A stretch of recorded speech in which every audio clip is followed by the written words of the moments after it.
Ang buhay na nakagisnan ko ay di nakakilala sa Diyos. Una, ang mga magulang ko ay lagi nag-aaway. Ang pangalawa, ang aming pamumuhay ay napakahirap. At di ako nakaramdam ng pagmamahal sa aking mga magulang. At dahil doon, mas nagustuhan ko pang tumira sa ibang pamilya. At nakapagtapos ako ng pag-aaral, pero mayroon akong sama ng loob sa mga magulang ko at walang kapayapaan. Parang may kulang ang aking buhay.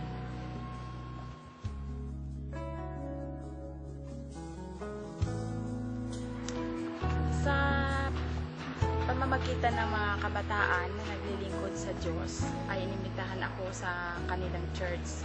Doon, nagsimula magkaroon ng kulay ang aking buhay.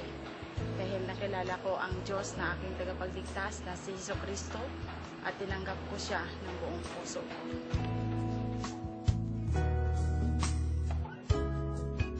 Maraming nagbago sa buhay ko. Una, nalinawan ang isipan ko sa kabila ng lahat na aking mga dinanas. Pangalawa, natutunan kong magpatawad at magmahal sa aking pamilya. At dahil doon, nanawaan ko na may magandang purpose pala ang Diyos sa buhay ko. At ngayon, tinanggap ko ito na isang malaking blessing. Ngayon, kasama ko ang aking buong pamilya na masayang naglilingkod sa Kanya.